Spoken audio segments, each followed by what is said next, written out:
that there was some kind of joint discussion about it without inquiring behind the veil of whether there was or not. In our view, simply asking for 5 years of any expert, court-appointed or otherwise, record with respect to testimony on an important key issue is not facially inappropriate. Oh, I disagree with you. Well, I'll tell you why. And I respect that you can't. I will tell you as a practitioner, 5 years is a fairly common place to start because you don't know, at least from my perspective, whether there's been 10 to 220 different such reports. Not in this kind of case. Yeah. Well, it may be if you had an engineer that was opining about bridge construction or something, what his or her opinions are in other cases about similar bridges. It's nothing like this. This was so over the top. I would have quashed this subpoena in a minute, because, and I'll make some findings here. If I impose sanctions, I'll make the findings I need to make.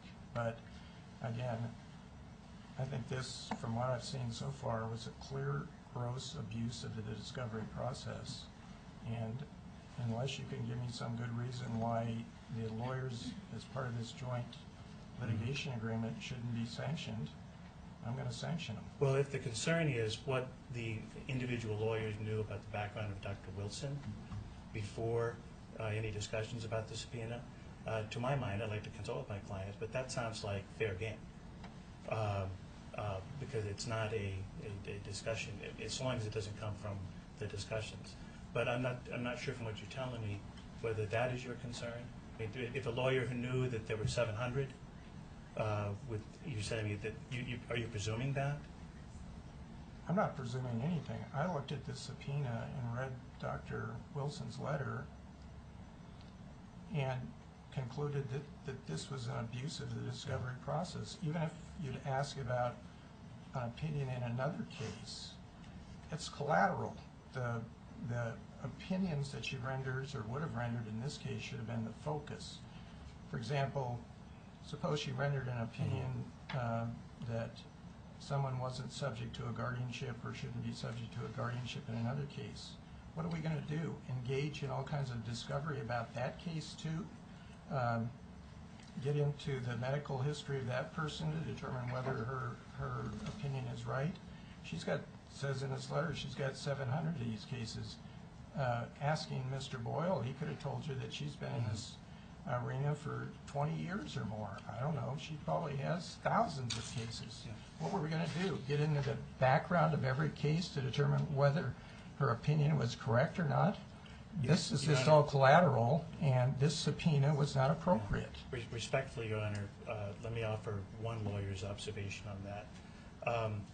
I think that in most courts, in most expert situations, including this one, it would be relevant whether in each of those, whether it's 20, 10, 700, or whatever, are there 700 in a row on one side of the issue? Are there 350 on each side? I beg to differ. Okay, respectfully, I do differ. Not in this kind of case where there's so many variables with mental health issues, medical issues.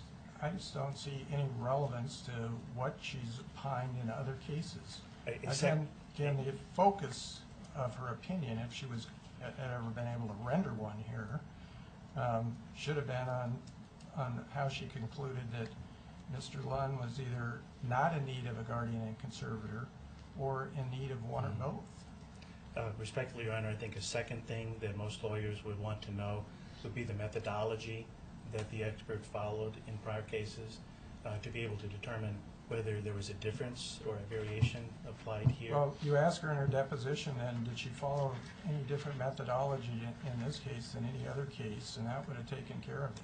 Well, wouldn't the lawyer be entitled to test that, Your Honor? I don't think so. Not with this kind of subpoena where you're asking for potentially privileged documents. In my view, this subpoena was strictly for harassment.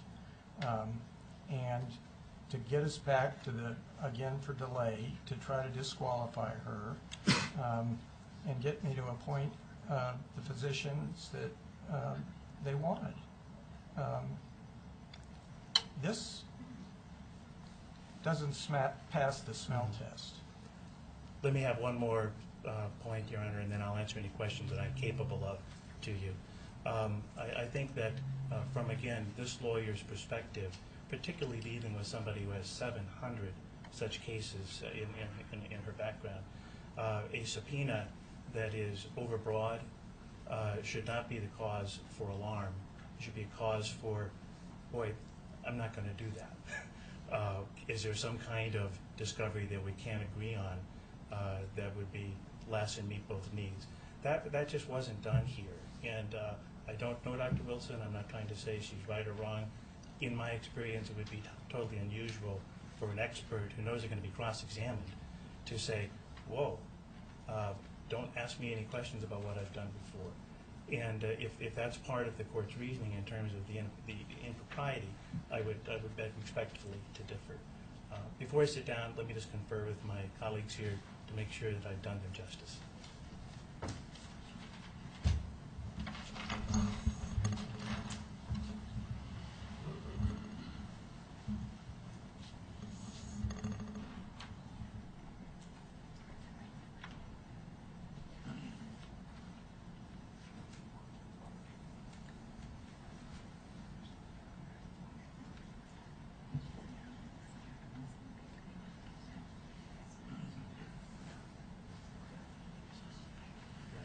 Yeah, I mentioned this a minute ago, Your Honor. I now have confirmation. If the question is, what did you, Miss or Mr. Lawyer, know about certain circumstances surrounding the context in which the subpoena was issued, I think my clients will do their best to answer that.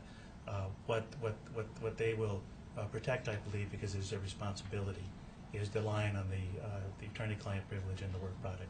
I've got what I need. I'm going to conclude from what you said that all of these folks, unless they get up and deny it here, that they were a part of issuing the subpoena, even though it was only Mr. Sanis' name on this.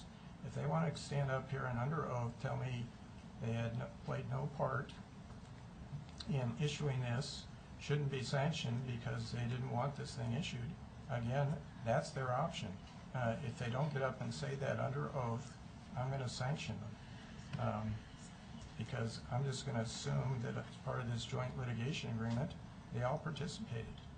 We understand your position. We hear the court. We respect it. We have submitted our objections in writing and orally. And unless you have further questions of this lawyer, I will sit down. All right. Thank you, Mr. Bivens. I appreciate it. Mr. Borges? Yes, sir. It's customary when the court addresses you to stand